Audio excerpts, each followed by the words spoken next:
अस्सलामुअलैकुम वरहमतुल्लाहि वबरकातुहू कैफा हाल अनतमा अंतुम बिखैरी अना अफगान जिलेबी माइकल सीजायो टी सांता माहतिर हमारा यूट्यूब चैनल। तो दोस्तों डियर हबीबी, मैंने आज का एक रोस्टिंग वीडियो बनाई है ऑलमोस्ट है और आज फिर मैं ऑलमोस्ट जैकब को रोस्ट करने वाली हूँ। लेकिन आप अगर डिस्क्लेमर को देख रहे हैं तो ये कैटेगरी वीडियो की कैटेगरी साइंस एंड टेक्नोलॉजी है, क्योंकि आलमा जैकब साइंस एंड टेक्नोलॉजी के बारे में ऐसे बातें बताई हैं जो आधी अधूरी इंफॉर्मेशन है या फिर पूरी झूठ है। तो साइंस से पहले अपना धर्म को बनाए रखते हैं। तो खैर मैं कोशिश करूंगी कि उस तरह के आलमास जैकब को रोस्ट कर देंगे जो आलमास जैकब को समझ में आ गए हो। तो पहला कैटेगरी है मोबाइल बैटरी। देखते हैं आलमास जैकब यहाँ पे क्या न्यूज़ दी है, चलिए देखते हैं।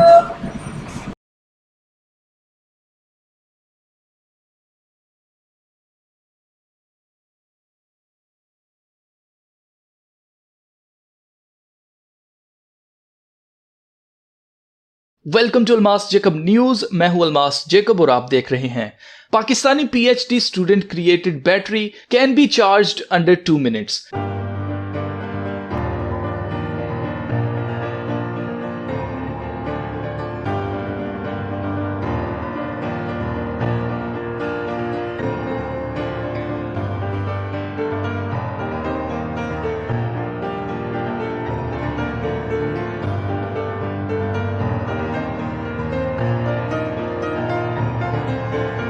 National centre for nano science and technology Beijing China के एक पाकिस्तानी पीएचडी स्टूडेंट कामरान अमीन ने एक ऐसी स्मार्टफोन बैटरी इजाद कर ली है जो सिर्फ 2 मिनट में 70% तक चार्ज की जा सकेगी। कामरान अमीन का ताल्लुक बाग आज़ाद कश्मीर पाकिस्तान से है, जो चाइना में अपनी पीएचडी कंप्लीट कर रहे हैं। कामरान का research project energy storage material और डिवाइसेस पर था, जिसमें इन्हें लिथियम आयन बैटरीज पर काम करना था। इस प्रोजेक्ट की वजह से इन्होंने ऐसे मटेरियल बनाए जो एनर्जी को स्टोर कर सकते हैं। कामरान के मुताबिक इनकी बनाई हुई बैटरी 8 साल तक बगैर किसी मसले के चलेगी। एक इंटरव्यू में कामरान ने कहा कि मेरी पीएचडी का research project lithium ion batteries पर था। मुझे यकीन है कि हम सबको लिथियम आयन बैटरीज के बारे में पता होगा, क्योंकि आजकल मोबाइल फोन्स बहुत आम हैं। ऐसे में हर कोई मोबाइल फोन की बैटरी टाइमिंग को लेकर काफी परेशान है। मैंने लोगों को मोबाइल फोन चार्ज करने की जल्दी में देखा है। सख्त लैब टेस्टिंग के बाद हम इस नतीजे पर पहुंचे हैं कि अगर आप 24 घंटों में एक बार अपने फोन को चार्ज करें, जैसा ज्यादातर लोग दिन में 1 या 2 बार फोन को चार्ज करते ही हैं, अगर ऐसे ही चार्ज करते रहें तो जो बैटरी मैंने बनाई है ये 8 साल तक चल सकेगी। और जिस तरह ये पहले दिन 2 मिनट में चार्ज हो जाएगी, वैसे ही 8 साल तक चार्ज की जा सकेगी। कामरान के प्रोजेक्ट को दुनिया की जानी मानी कंपनी लिनोवो ने फंड किया था। ये बैटरी अपने आखिरी मराहिल में से गुजर रही है और जल्द ही ये मार्केट में आसानी से मिल सकेगी। कामरान का कहना है कि ये बैटरी स्मार्टफोन्स की दुनिया में इनकलाब लाएगी। फर्दर अपडेट्स के लिए चैनल को सब्सक्राइब करें और बेल आइकन को भी प्रेस कर लें ताकि आने वाली मजीद वीडियोस आप तक पहुंच सके। तो चलिए फिर मिलते हैं नेक्स्ट वीडियो में। तब तक अपना बहुत सारा ख्याल रखिएगा। खुदा हाफिज। यहाँ पे न्यूज़ दिखाया चाहता है कि आलमास जैकब के जैसे न्यूज़ है कि पाकिस्तानी स्टूडेंट जो बीजिंग में पढ़ाई करने वाले, बीजिंग से पीएचडी डिग्री हासिल की है, वो पाकिस्तानी साइंटिस्ट एक मोबाइल बैटरी का इजाद की है जो 2 मिनट में 70% चार्ज कंप्लीट कर सकेगी। 2 मिनट। तो यहाँ पे तो ये बात रोस्ट करने वाली तो बात तो है, लेकिन आलमास जैकब तुमने पूरी डिटेल्स नहीं बताए हैं। चलो मैं तुमको बता देती हूँ। चलो शुरू करते हैं।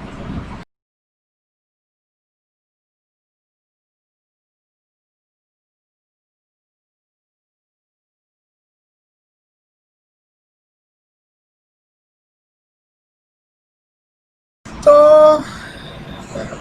आपको थोड़ी सी बात समझाने के लिए मैं स्क्रीनशॉट दिखाऊंगी। तो मेरी स्क्रीनशॉट में कैलकुलेटर भी है। तो स्क्रीनशॉट में मैं कैलकुलेटर को ओपन करूंगी।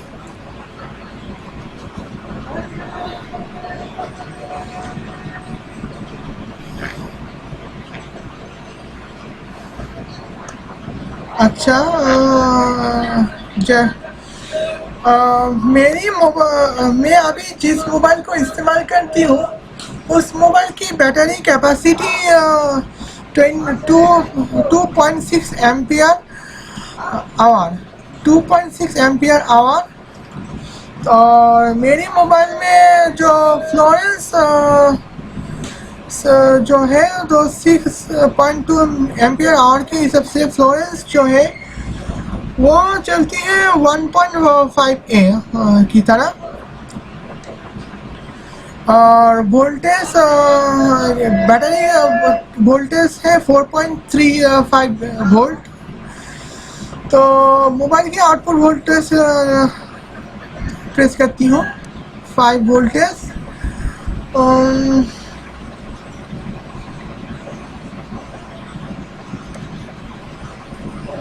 तो 2.6 मेरे मोबाइल 0 से फुल चार्ज होने में 4 घंटे लगते हैं।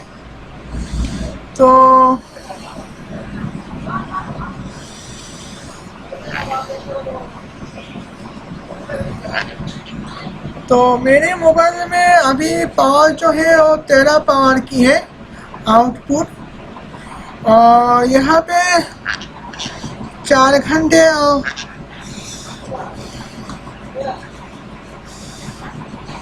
4 घंटे चार्ज किए करे तो आउटपुट पावर जो है वो है 3.25 वाट। ये तो थी 5 वोल्टेज की। आप बैटरी वोल्टेज कैपेसिटी की तरह गिना जाए तो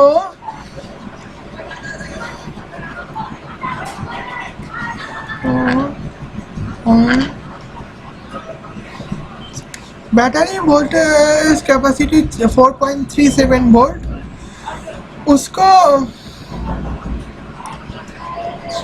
मल्टीप्लाई करें तो 2600 मिली एम्पियर आवर यानी कि 2.6 मिली एम्पियर आवर। तो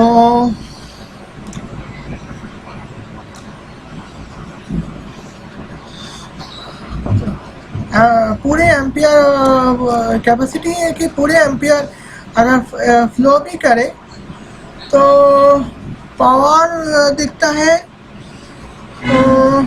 11.362। इसको हम अगर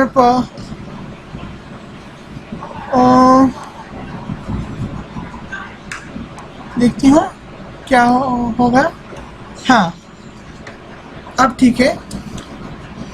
तो इसे अगर 11 पॉइंट अच्छा 4 घंटे से डिवाइड किया जाए की तो वो निकल जाता है 2.8405 वाट। ये तो थी आउटपुट की। अब इनको हम इनपुट करेंगे तो 240 वोल्ट इनपुट है मेरी मोबाइल का। तो कैपेसिटी वैसे का वैसे ही है एम्पलीफायर को गिने, अगर एम्पलीफायर हर घंटे में एम्पलीफायर 2.6 हो तो इसका पावर जो है 424, और उसे अगर हम 4 घंटे में पूरा करें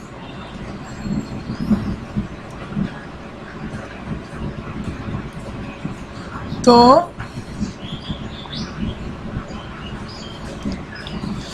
पावर है 156 वाट। 156 वाट की पावर होती है। ये तो थी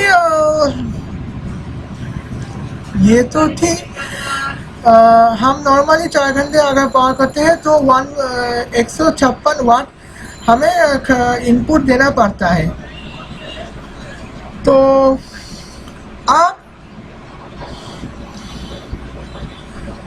आप हमें देखना होगा 240 volt, 240 volt 2.6, normally 240 volt, amplifier 2.6 और battery capacity, battery energy capacity पर एनर्जी जो है उसे सेकंड में कन्वर्ट करें तो 2,246,400 जूल। तो अब 400 जूल में यहाँ पे कंट्रोल मैंने कर दी है। तो अल्मस जैकब का कहना है कि ऐसे मोबाइल इजाद की है वो 2 मिनट में हम पूरी किया जा सकता है। 2 मिनट में 70% पूरी की जा सकती है। तो 70% मतलब 0.7, तो यहाँ पे 70% का मतलब है 1,572,480।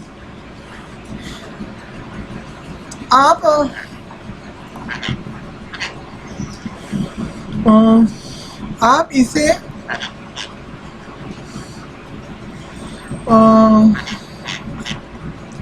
2 मिनट के अगर पूरे की जाए तो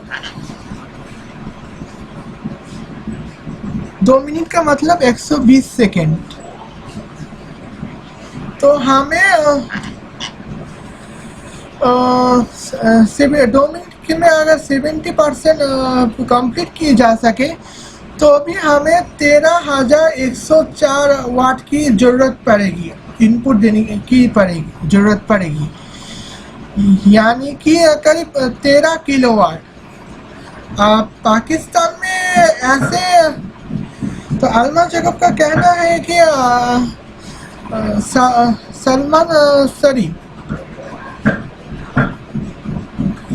कामरान सलीम जो चाइना से पढ़ाई कर चुके पाकिस्तानी PhD होल्डर है, तो उन्होंने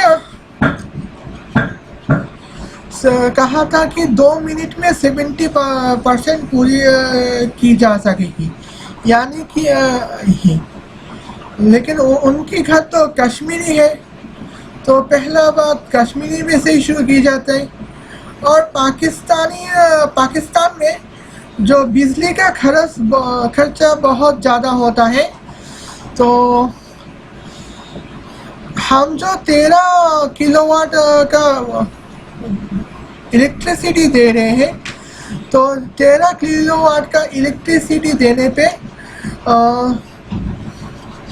हमें बहुत तकलीफ शायद हो जाती हो।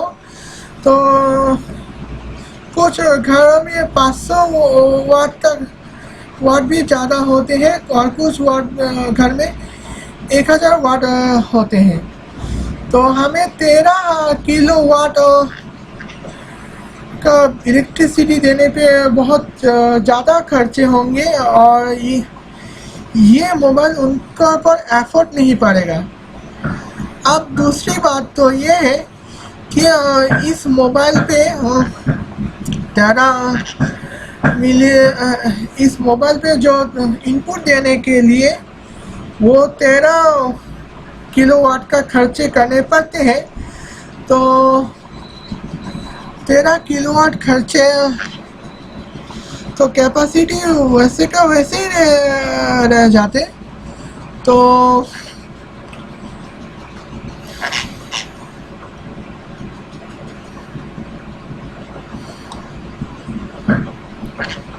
यहाँ हमें पावर देना पड़ेगा 5040 वोल्टेज देना पड़ेगा।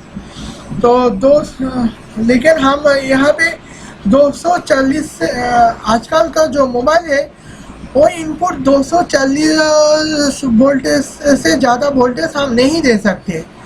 तो 5400 वोल्टेज क्या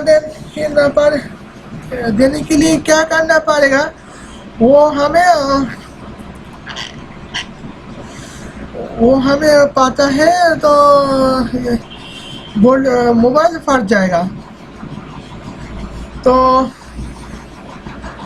रेसिस्टेंस भी बहुत ज़्यादा होगी और इसे रोकने के लिए हमें मोबाइल की जो रेजिस्टेंस क्या करना पड़ेगा। तो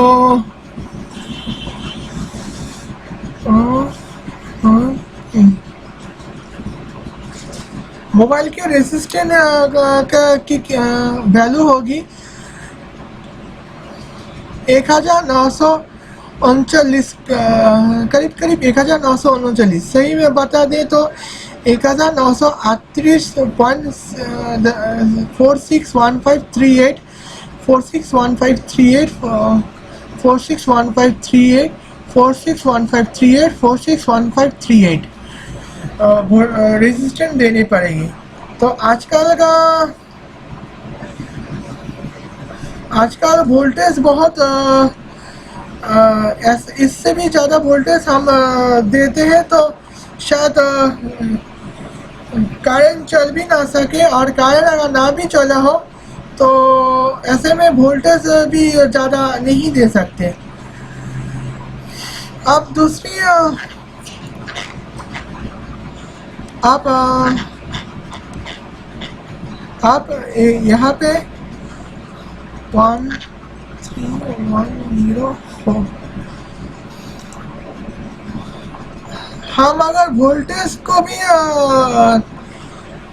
बढ़ा दें, हम अगर वोल्टेज को भी दिखाते हैं कि वोल्टेज कैसे है, वोल्टेज फिक्स रखें तो भी इनपुट वोल्टेज अगर फिक्स्ड ही रखे तो भी हमें 54.6 एम्पियर इलेक्ट्रिसिटी देनी पड़ेगी। तो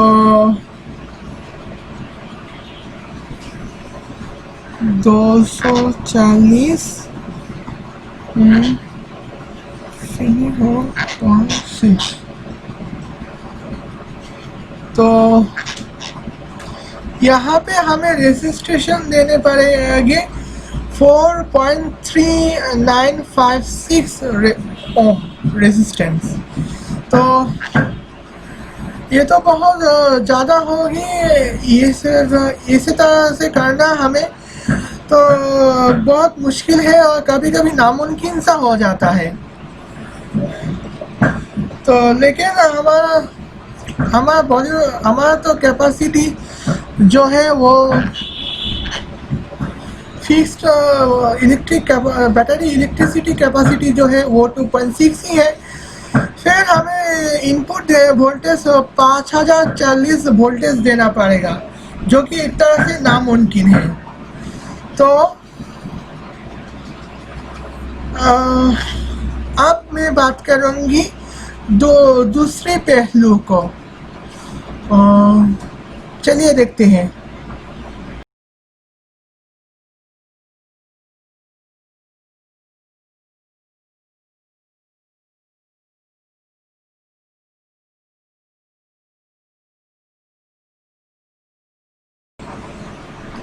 अब पॉइंट बी में मैंने रखा है कि जो मोबाइल बैटरी 120 सेकेंड या फिर नहीं कि 2 मिनट में चार्ज फुल चार्ज दे सके या फिर 70% चार्ज दे सके, तो उनकी उन मोबाइल का एक्सपेक्टेशन कैसे होंगे। तो मैं आपको दो मोबाइल दिखाती हूँ। ये है सैमसंग मोबाइल, इनकी कैपेसिटी 2.6 एम्पियर आवर और इनका जो वोल्टेज है, ये आउटपुट वोल्टेज है वो 5 तक पहुंच सकती है, और बैटरी वोल्टेज जो है और ये 4.3 बैटरी जो वोल्टेज जो है ये 4.35 वोल्टेज है। तो इन में पहला पॉइंट में ही इनकी क्या पावर के बारे में मैं बात कर रही थी, और ये फिलहाल 4 घंटे में चार्ज पूरी कर देते हैं। आप तो अंदाज़ा लगा ही सकते हैं कि इनकी पावर क्या होगी। आप दूसरे मोबाइल में दिखाती हूँ। ये है दूसरी मोबाइल, इस मोबाइल सेट का नाम है वाल्टन। ये इस मोबाइल की बैटरी कैपेसिटी 1 एम्पियर आवर, तो वोल्टेज 3.7 वोल्टेज है, और इसको हम 2 घंटे में चार्ज पूरी कर सकते हैं। तो तो हमें बैटरी कैपेसिटी में टेक्नोलॉजी को पूरा करने में कुछ वक्त तो लगेगा ही। तो आपको मैंने ये जो मोबाइल सेट है, ये बटन बेस्ड मोबाइल सेट है। यहाँ पे आप इंटरनेट नहीं इस मोबाइल सेट पे आप इंटरनेट ज़्यादा नहीं चला सकते, और कभी कभी ये नामुमकिन हो जाता है। यहाँ totally in the short word ये मोबाइल में इंटरनेट चलाना नामुमकिन है। यहाँ पे वाईफाई नहीं है, सिर्फ आप एक दूसरे से सिम कार्ड के जरिए मोबाइल कॉल कर सकते हैं। सिर्फ मोबाइल सिम कार्ड के जरिए कॉल कर सकते हैं। अब हमें ये मोबाइल अब हम इस मोबाइल को देखेंगे। इस मोबाइल को हम तुरंत चार्ज कर सकते हैं, और इस मोबाइल में को चार्ज करने में हमें कोई भी दिक्कत नहीं होगी। तो इस मोबाइल टच स्क्रीन है। यहाँ पे आप किसी भी नेटवर्क पे चला सकते हैं। यहाँ पे सिम कार्ड के जरिए आप डाटा खरीद कर सकते हैं, और आप अगर वाईफाई चाहे तो आपकी मनपसंद वाईफाई आईडी से आप वाईफाई इंटरनेट चला सकते हैं। तो वाल्टन मोबाइल सेट के वाईफाई नहीं है, हॉटस्पॉट नहीं है, और डाटा पे भी नहीं डाटा सर्विस नहीं कंज्यूम करती। तो यहाँ पे तो कम ही चार्जिंग में चल जाता है। लेकिन आजकल जो ज़माना है वो टच स्क्रीन मोबाइल फ़ोन का ज़माना है, और टच स्क्रीन मोबाइल फ़ोन से ही हम एक दूसरे से बात कर सकते हैं, एक दूसरे के पक्ष में रह सकते हैं, और एक दूसरे की जो बातें हैं वो शेयर कर सकते हैं। तो जहाँ वाल्टन में ये नहीं होता। वाल्टन में आप व्हाट्सअप में शेयर नहीं कर सकते।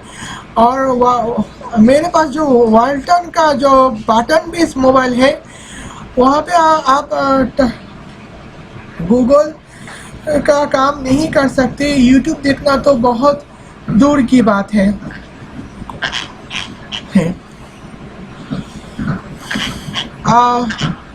तो मैंने ये बात ऐसे ये सब बातें क्यों बता रही हूँ, रुको। ये सब बातें इसलिए रिलेवेंट है क्योंकि पाकिस्तानी पीसी होल्डर कामरान साहिल देखती हूँ।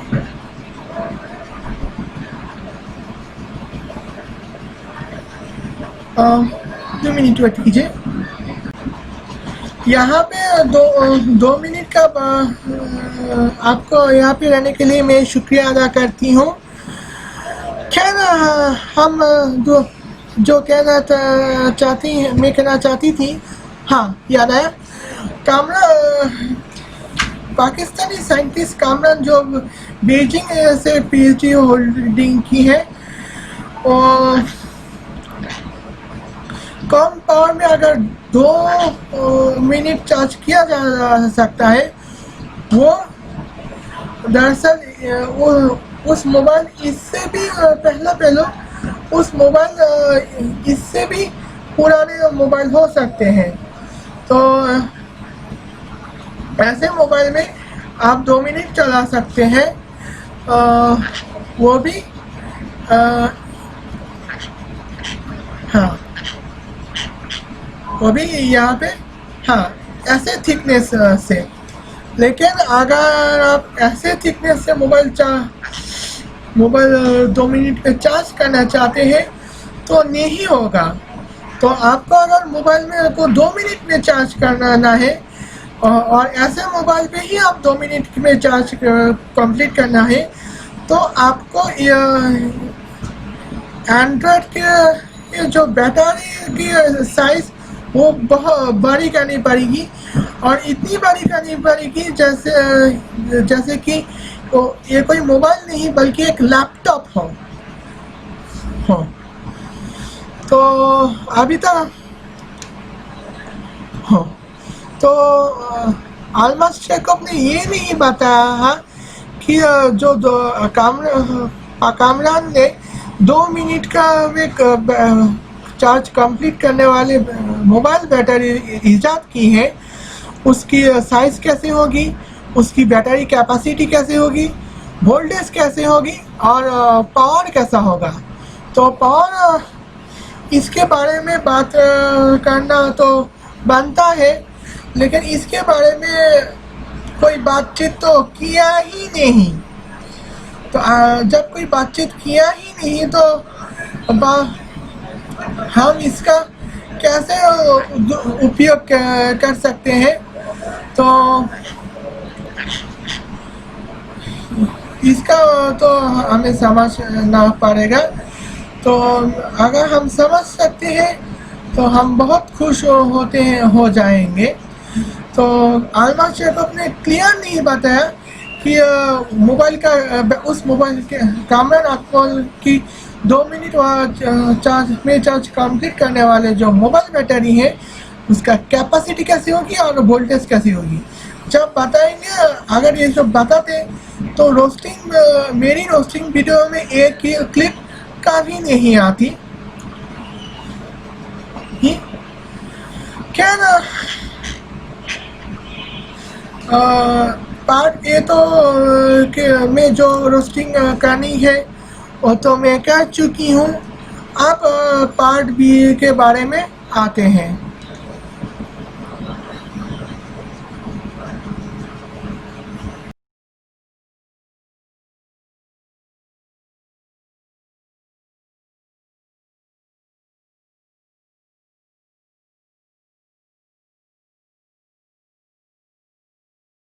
Welcome to Almas Jacob news. मैं हूं अलमास जेकब और आप देख रहे हैं dark matter hunt yields unexplained signal.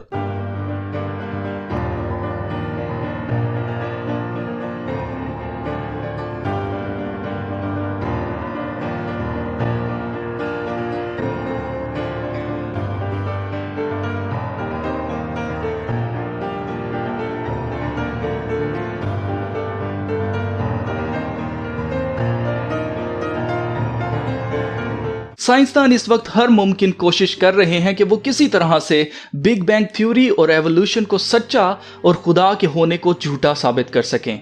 Big bang theory का मतलब है कि स्पेस में अपने आप ही कोई बहुत बड़ा धमाका हुआ और उस धमाके से ये कायनात पैदा हो गई और हर तरह के प्लैनेट्स, स्टार्स, सूरज, चांद, जमीन और जमीन पर हर तरह की घास, फूल, पौधे पैदा हो गए। याद रहे, साइंस किसी भी खुदा पर ईमान नहीं रखती, इसलिए ये उस चीज को ढूंढने में लगे हुए हैं जिसकी वजह से बिग बैंग या वो धमाका हुआ। इनका मानना है कि उस चीज का नाम डार्क मैटर है, एक ऐसा पार्टिकल जिसको एक्सप्लेन नहीं किया जा सकता। इनका कहना है कि डार्क मैटर की वजह से ही कायनात की 85% चीजें वजूद में आई हैं, इसलिए ये हर सूरत में डार्क मैटर को तलाश करना चाहते हैं। साइंसदानों की हिपोक्रेसी यहाँ से पता चलती है, यहाँ से साबित होती है कि ये किसी खुदा में नहीं मानते, क्योंकि इनका कहना है कि एक ऐसी चीज जिसे देखा, छुआ, टेस्ट, महसूस या सुना जा सके और उसे एक्सपेरिमेंट के जरिए साबित किया जा सके, वो चीज सच में एग्जिस्ट करती है, मौजूद होती है, अपना वजूद रखती है, यानी उसकी हकीकत होती है।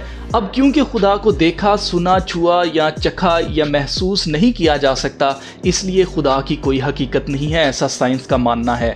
अब इसी मयार को सामने रखते हुए ना तो बिग बैंग को साबित किया जा सकता है और ना ही एवोल्यूशन को। ना बिग बैंग को किसी ने देखा, ना सुना, ना चखा, ना छुआ और ना महसूस किया और ना ही इसे एक्सपेरिमेंट के जरिए से साबित किया जा सकता है। इसी तरह एवोल्यूशन को भी साबित नहीं किया जा सकता, मगर आप इनकी मुनाफकत, इनके पाखंड को देख सकते हैं कि ये खुदा को छोड़कर बिग बैंग और एवोल्यूशन को मानते हैं। इटली के इलाके ग्रैंड सासो में ज़ेरे ज़मीन यानी अंडरग्राउंड लैब फैसिलिटी मौजूद है, जहां ये एक्सपेरिमेंट्स 2016 से 2018 तक होते रहे और इन एक्सपेरिमेंट्स से पता चला कि एक ऐसा पार्टिकल है जो फिजिक्स के लॉज के खिलाफ रहता है। मतलब ये पार्टिकल इतना छोटा है कि इसका वजन ना होने के बराबर है और इसी वजह से ये पार्टिकल ग्रेविटी के कानून पर नहीं रहता। साइंसदानों का कहना है कि इस पार्टिकल को एक्सप्लेन करने के लिए नई साइंस बनाने की जरूरत पड़ेगी।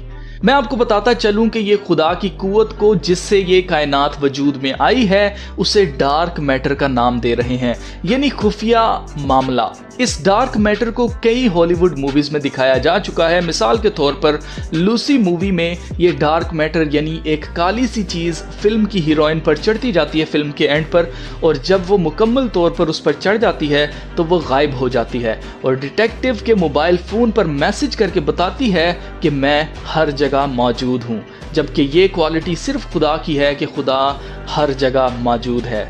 इसके अलावा ये डार्क मैटर, जिसे प्रोग्रामेबल मैटर भी कहते हैं, ट्रांसफॉर्मर्स की मूवी में भी दिखाया गया है, जिसे एक चीज से दूसरी चीज में इंसान अपने जहन के ख्याल से बदल सकता है।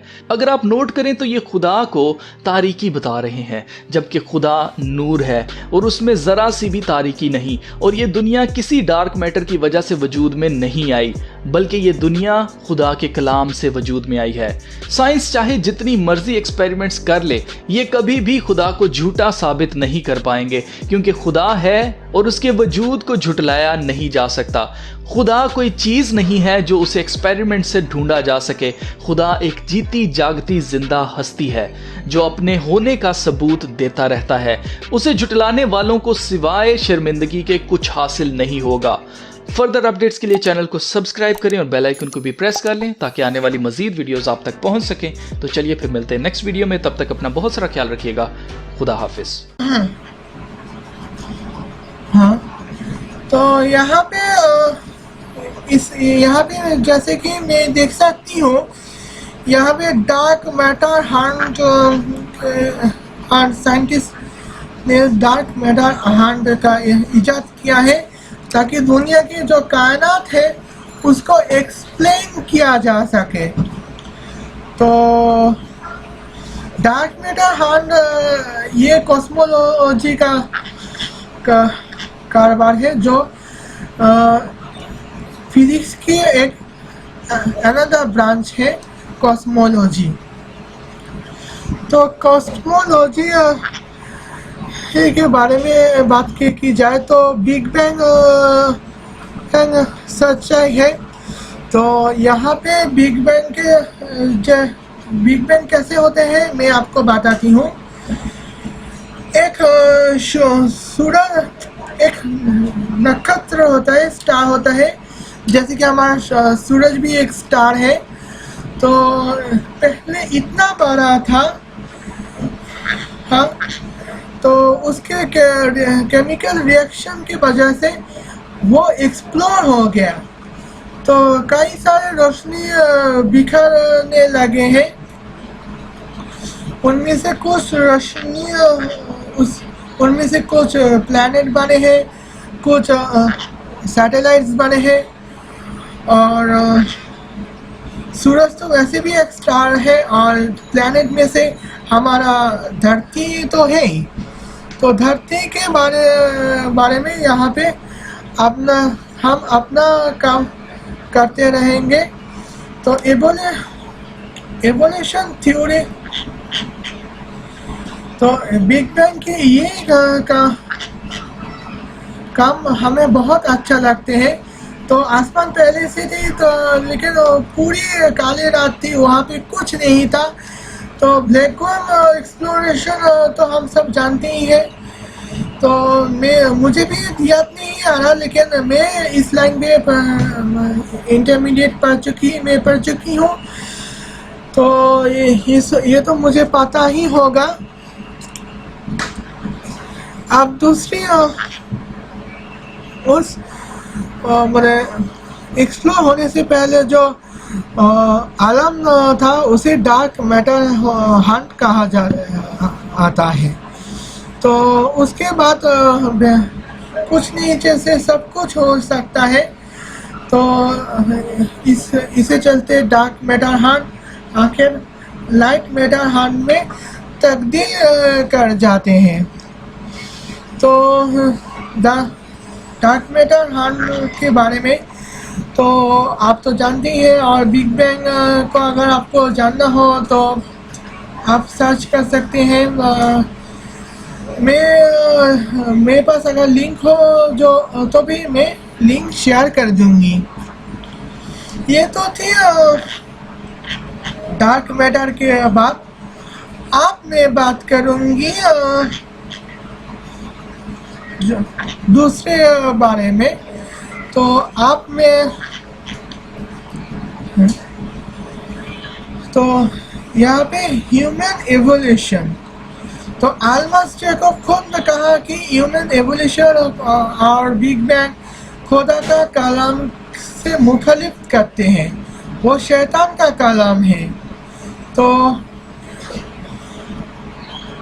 ह्यूमन एवोल्यूशन आल्बर्ट जैकब ये कहता है कि साइंस उसे कहते हैं जो दुनिया में होता है और जिसको हमें महसूस ही होता है, वो उसका वजूद दुनिया पे है। तो क्योंकि साइंस खुदा को हम देख नहीं सकते, उसकी होने का महसूस नहीं कर सकते, इसलिए साइंस कहते हैं खुदा खुदा नहीं होते। तो उसी तरह ह्यूमन एवोल्यूशन, बाय एवोल्यूशन और बिग बैंग को हम आंखों से परख नहीं सकते, इसीलिए हम उसका इस थ्योरी को सच नहीं मानते। ये साइंस है, लेकिन आजकल का साइंटिस्ट उसका वजूद दिखाने के लिए हिपोक्रेसी वाले अमल कर रहे हैं। तो हिपोक्रेसी, इसमें हिपोक्रेसी क्या है? ह्यूमन एवोल्यूशन दुनिया पे मौजूद है। ये साइंटिस्ट कई तरह के एक्सपेरिमेंट करके बायो एवोल्यूशन को सच बना के देखा। तो यहाँ ह्यूमन बायो एवोल्यूशन के हिसाब से पहले हम एमीबास थे। पहले दुनिया पे सिर्फ और सिर्फ वायरस हुआ करते थे, उसके बाद बैक्टीरिया हुआ करते हैं, उसके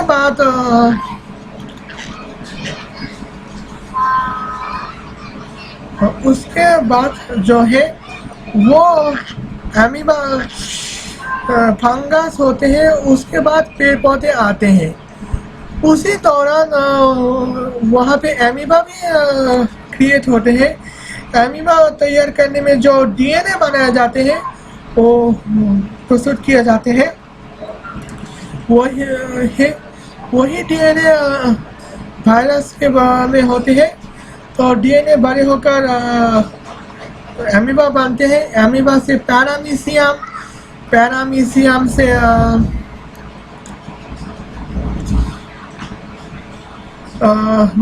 छोटी मछली, छोटी मछली से बड़ी मछली, बड़ी मछली से शार्क और व्हेल होते हैं। और दूसरे पहलू पे छोटी मछली से बड़ी मछली, बड़ी मछली से सांप, सांप से बैंग होते हैं, बैंग से तो क्रोकोडाइल्स होते हैं जो जल में भी है और स्थल में पानी में भी होते हैं और चल सकते हैं और जमीन में भी चल सकते हैं। उसी दौरान उसी दौरान सांप से को कुछ हिस्से गाय बने, चूहे बने, चूहे से कुत्ते, कुत्ते से गाय बने, कुछ हिस्से सांप से बिल्ली, बिल्ली से बाघ, लेपर्ड, लेपर्ड से बाघ, टम्बल से शेर और टम्बल से बब्बर शेर होते हैं। और कुछ ही हिस्से जो हिरण्य भी बायो एवोल्यूशन की ही एक नतीजा है। तो बायो एवोल्यूशन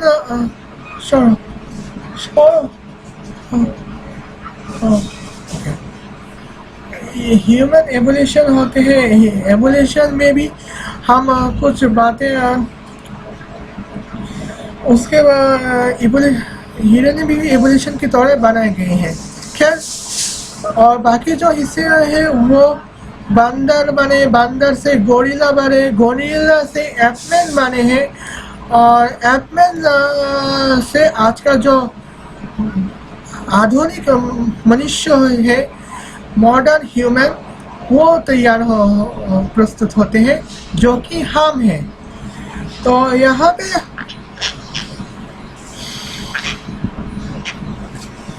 आल्मस जैकब का कहना है कि बिग बैंग थ्योरी और बायो एवोल्यूशन थ्योरी क्रिश्चियनिटी के खिलाफ होते हैं और है। तो मैं आपको पढ़कर सुनाती हूँ।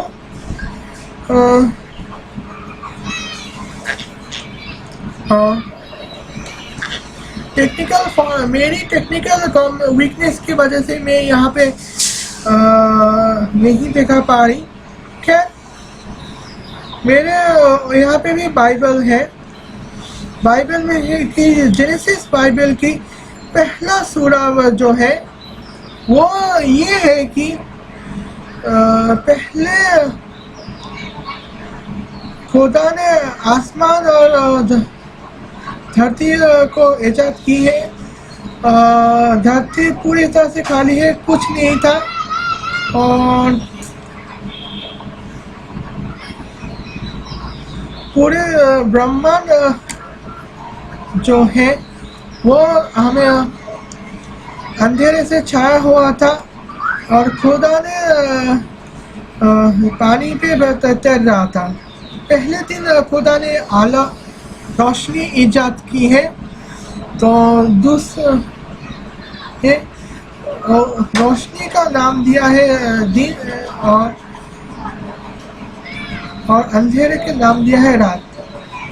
तो दूसरे दिन आसमान देखने को मिले हैं। तो हमें जो आप धरती से जो आसमान देखते हैं उसी को ईजाद की जा रही है।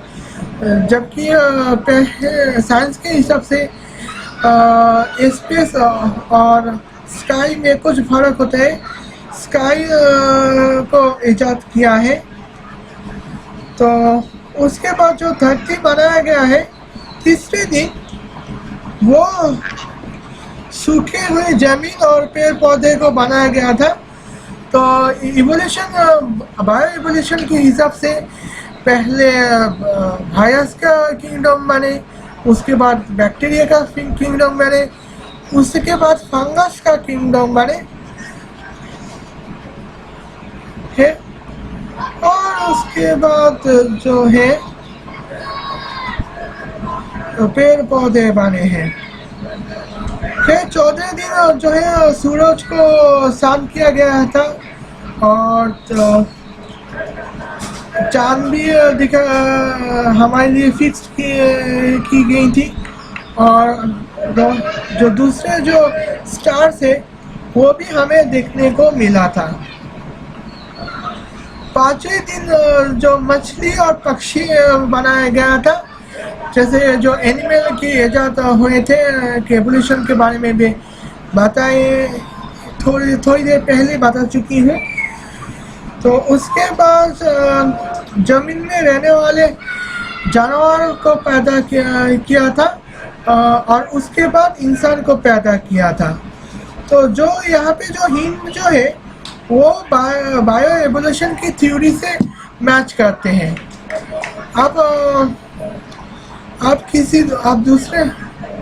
आप अगर बायो एवोल्यूशन थ्योरी को ही नहीं मानते, तो बायो एवोल्यूशन थ्योरी तो आप खुद ही साइंटिफिक तौर पे बताइए कि दुनिया में जो एनिमल्स है बायो मल्टी सुपर किंगडम में,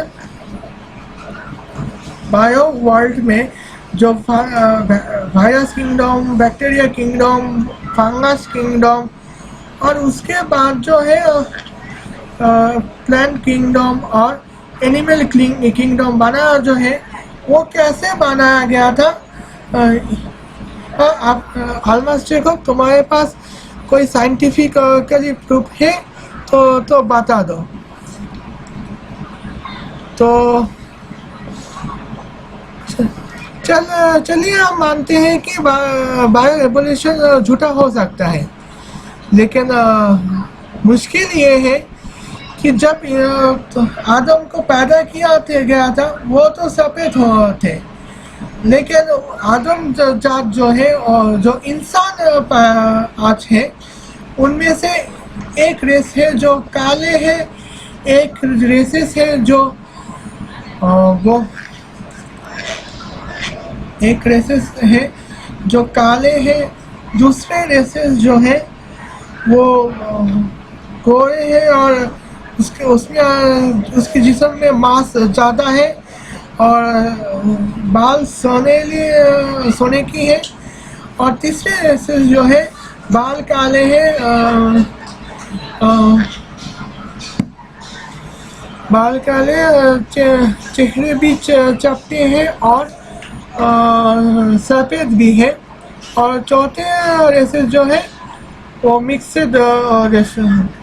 ऑस्ट्रेलिया जो काले हैं और फूले सावली है, और फूल चेहरे के ज़्यादा फूले हुए होते हैं। तो इतनी रेसेस कहाँ से आए? आपको को क्या पता है? जो मिड ऑर्बिटल में रहते हैं, वो उसके आंखें बारीक क्यों होती है, और जो नॉर्थ पोल साउथ पोल में रहते हैं, ज़्यादातर नॉर्थ पोल की बात करूँगी, जो नॉर्थ पोल में रहते हैं वो उसके आंखें छोटे क्यों होते हैं? तो मेरे हिसाब से ये एवोल्यूशन थ्योरी के बायो एवोल्यूशन थ्योरी की वजह से हो रहा है। लेकिन आप तो एवोल्यूशन थ्योरी को नहीं मानते, तो आप खुद ही बताइए कि एवोल्यूशन थ्योरी कैसे होते हैं। आप साइंस को ही शैतान का कारनामा बनाते हैं, जबकि खुदा ने साइंटिफिक तरीके ही हमें पैदा किया है। तो ये तो थी आपकी दूसरी आलम। अब मैं चलती हूँ पार्ट 3 में, जो आपको रोस्ट करने के लिए आखिरी पार्ट होगी। चलिए देखते हैं।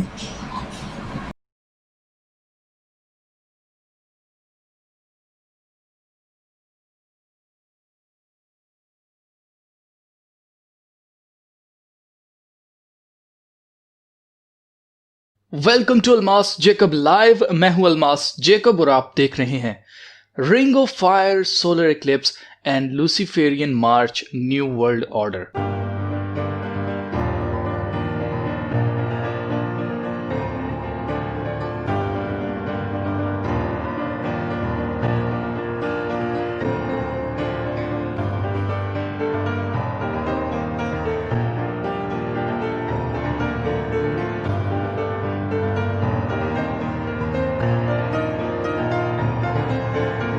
21 जून 2020 को अफ्रीका, मिडिल ईस्ट और एशिया में आग की अंगूठी जैसा सूरज ग्रहण दिखाई देगा। याद रहे, ये सूरज ग्रहण अमेरिका में दिखाई नहीं देगा। ये आग की अंगूठी जैसा सूरज ग्रहण बहुत नायाब है। ये हर 7 से 8 साल बाद दिखाई देता है। इस तरह के सूरज ग्रहण को नंगी आंखों से देखा नहीं जा सकता। नासा का कहना है कि अगर लोग इस सूरज ग्रहण को नंगी आंखों से देखेंगे तो उनकी आंखें अंधी हो जाएंगी। आपको बताते चलें कि इसी महीने की 5 तारीख को चांद ग्रहण भी लग चुका है और मैंने अपनी पिछली वीडियो में आपको पहले ही बता दिया है कि चांद और सूरज दोनों जमीन पर रोशनी डालने का काम करते हैं, मगर जब ये जमीन पर रोशनी ना डालें उस वक्त तारीकी की कुव्वतों के लिए ये सबसे खास टाइम होता है जब वो पूरी ताकत में आ जाती हैं।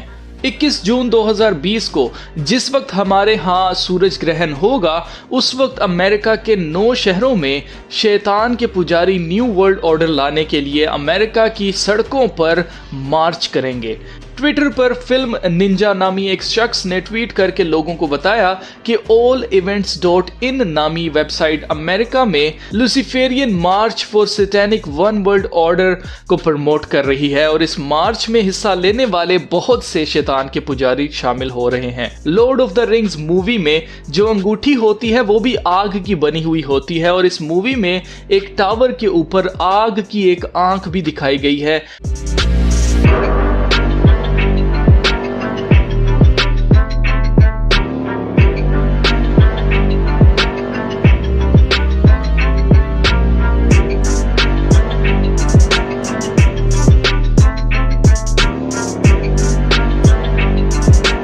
जो लूसीफर की आंख को शो करती है, जिसे आई ऑफ रा भी कहा जाता है और मिस्री मिथोलॉजी में रा की आंख सूरज को कहा जाता है कि रा जो है वो सूरज पर से हमें देख रहा है और ये जो सूरज है वो रा की आंख है।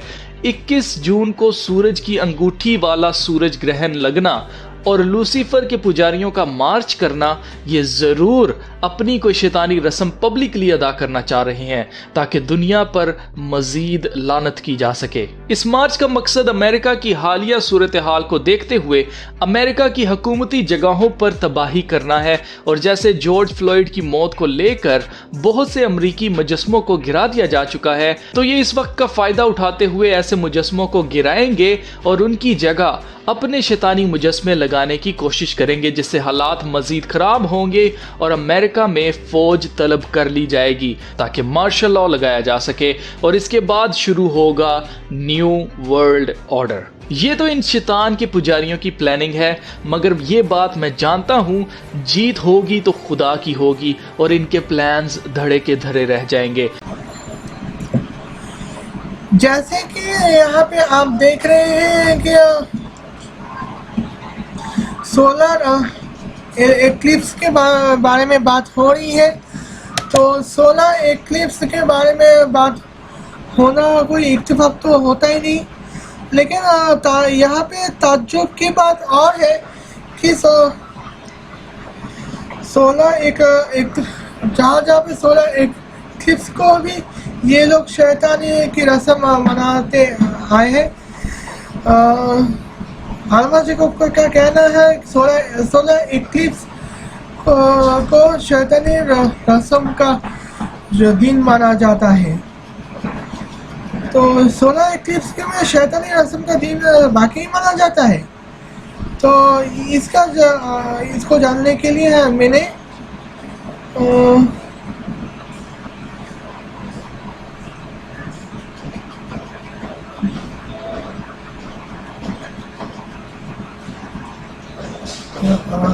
यहाँ पे नोट कर ली है। तो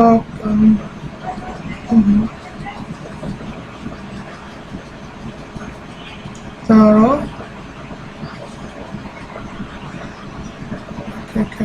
करो करो मैं दिखाती हूँ टाइम ऑफ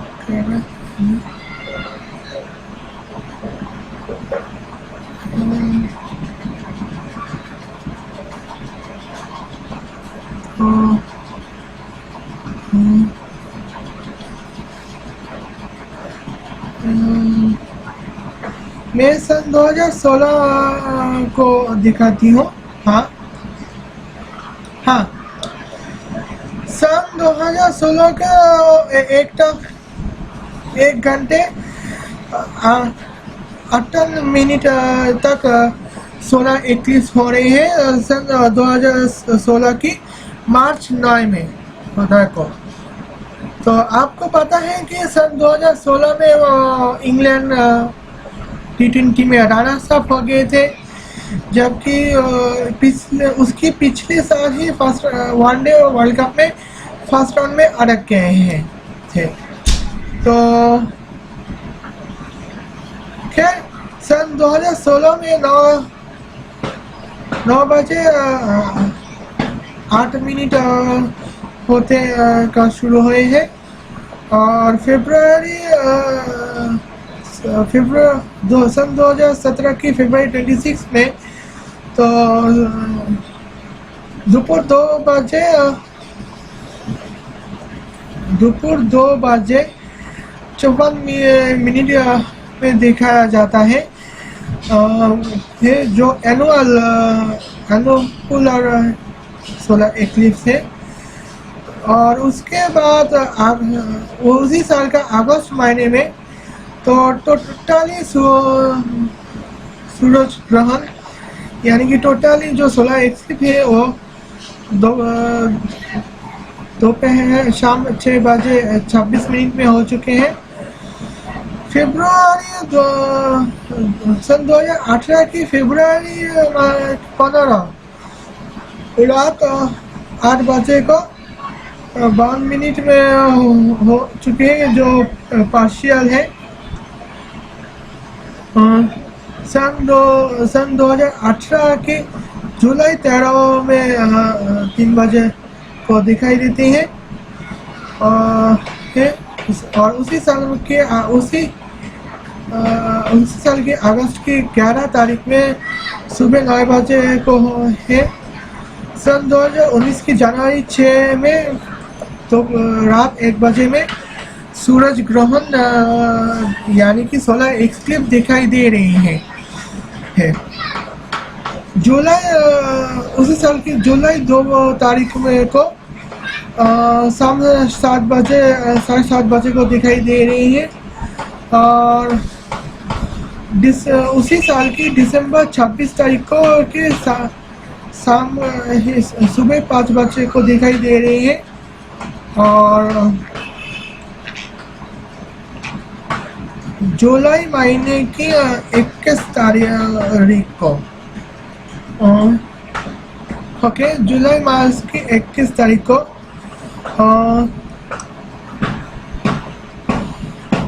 सुबह 6:45 बजे को दिखाई दे रहे हैं। ये इंग्लैंड की हिसाब से हो रही हैं, जीटीएम की हिसाब से हो रही हैं।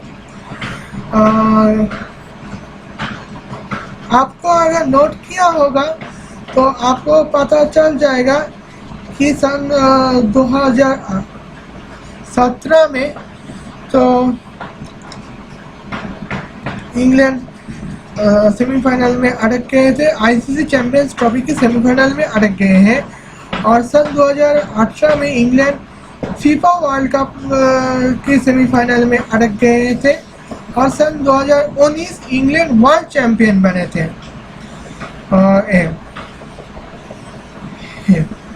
उसके साथ मेरे हाथ पे आने वाले दूसरी की खुशी की खबर ये है कि सन 2018 के आखिरी बार जब सोलर एक्लिप्स हुए थे उसी साल का दिसंबर की 30 में शेख हसीना बांग्लादेश के प्राइम मिनिस्टर बने हैं, जिसके यहाँ पे फिलहाल बांग्लादेश की हिंदू क्रिश्चियन महफूज है और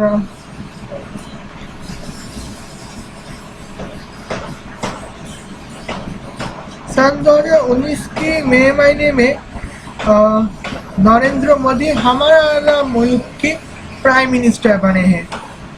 तो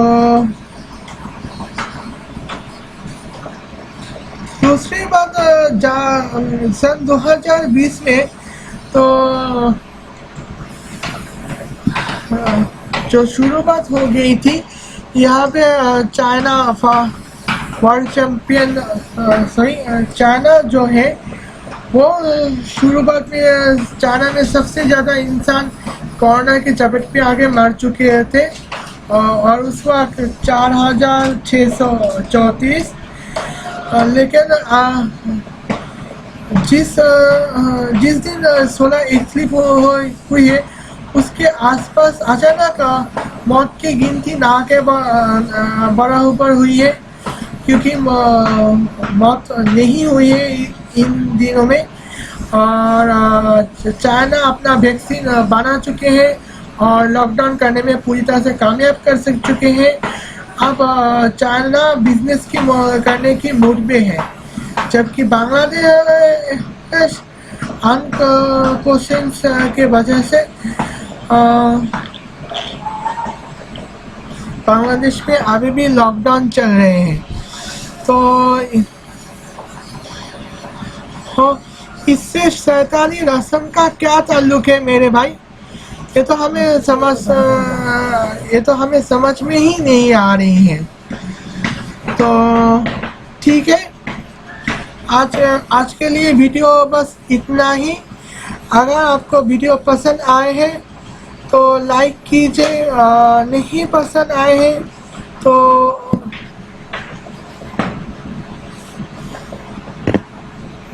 तो भी डिसलाइक मत करना।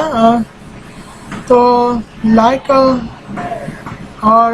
की हो या फिर डिसलाइक की हो या फिर कुछ भी ना की हो, बस कमेंट कीजिए, शेयर कीजिए ताकि ज़्यादा लोगों को दिखा जा सके।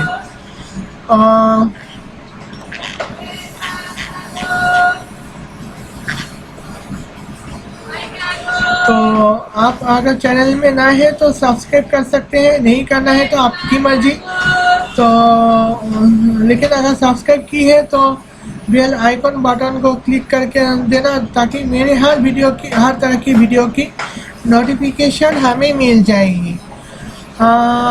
इसे आज के लिए आपका जिलेबी का शो इतना ही। फिर अगले वीडियो बना रही थी, लेकिन मैं वहाँ पे वीडियो बना रही थी। खैर